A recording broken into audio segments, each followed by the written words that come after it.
And continuing this conversation around Apple, we initially saw a muted response from investors after those announcements we were talking about. Shares moving to the upside over 3% here today. We have one of those investors here with us. We've got Apple shareholder and CEO of Mahoney Asset Management, Ken Mahoney.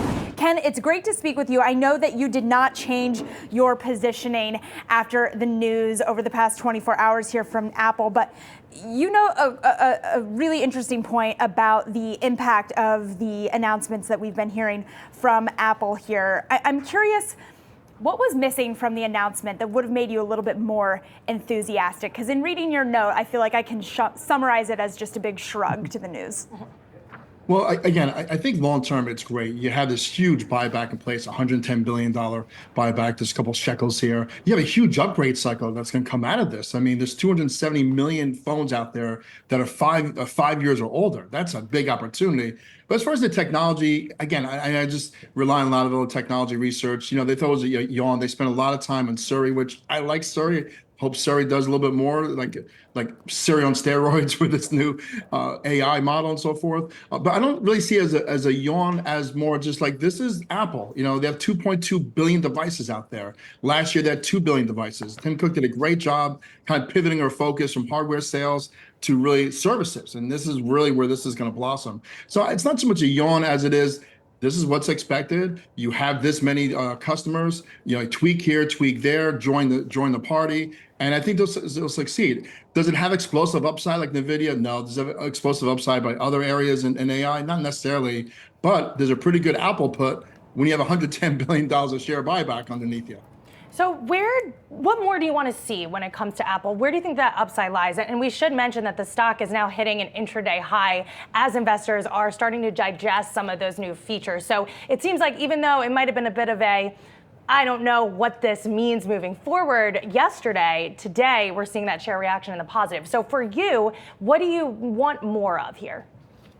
So what I would like to see more of is better integration from the Mac to the iPad to the iPhone. You're starting to see that, but to really work that, and really Siri being the head, you know, kind of the head person there, putting all those things together, as you mentioned, scheduling appointments, reminder appointments. There's one app on there that was kind of cool. Like if you're supposed to pick someone up at an airplane, at the airport, it tells you kind of, oh, the airport, you should be leaving soon. You should be leaving in 10 minutes if you want to meet that person. So there's gonna be a lot of applications. I guess it's just kind of overwhelming the amount of applications, AI that could go about. Again, the biggest thing is they have all these customers and they want Apple to take the lead. And I'm not sure necessarily Apple's taking a total leap of faith into this. I think they're kind of, okay, we'll do it, but we'll put it on top of AI, we'll put it on top of Siri, as opposed to kind of blazing a new trail. Well, one question I have is who's going to foot the bill for everything that you just described, Ken? Apple's saying they're not going to pass off the costs for ChatGPT to customers. Does that mean Apple takes on those costs? And to what extent is that a headwind for their profit margins?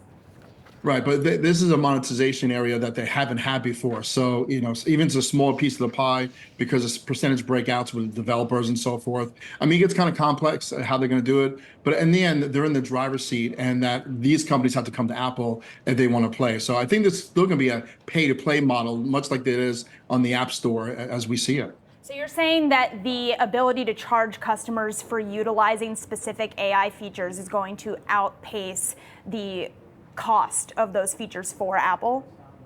I believe so. I believe so. Look, they have a lot of different avenues they could take this with. But I think that's probably the best way to monetize a site, to be able to have happy customers and to entice others to this upgrade cycle. Look, we're in this mix here. I've been telling investors, we could hit a low with Apple over the summertime.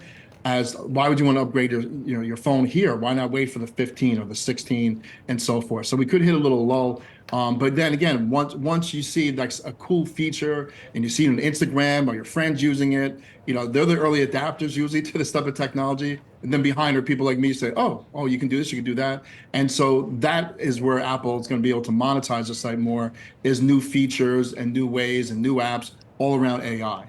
And Ken, we spoke with Gil Loria from D.A. Davidson earlier this morning. He said that when it comes to the competitive landscape in AI, that Apple is in the lead. Do you agree with that?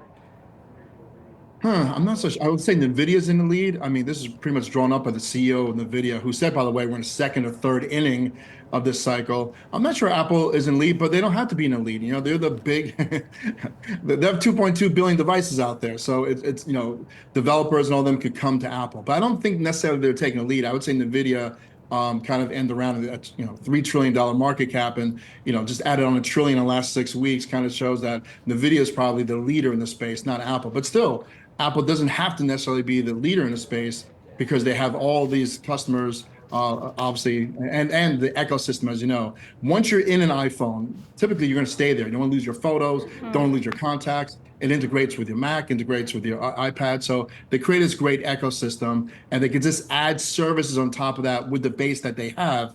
I think it's still a win-win for shareholders. I want to talk about one other risk for Apple, and that is Elon Musk. He posted on X yesterday saying that if Apple integrates OpenAI at the OS level, then Apple devices would be banned at his company. He's calling it an unacceptable security violation. How big of a risk is that for you and your asset holdings here? Right. So it's just still trying to figure that out. And again, we have to take Elon Musk's word. I mean, he's a very smart individual, and he's always kind of looking ahead where things are. But again, I would think there's an opt-in.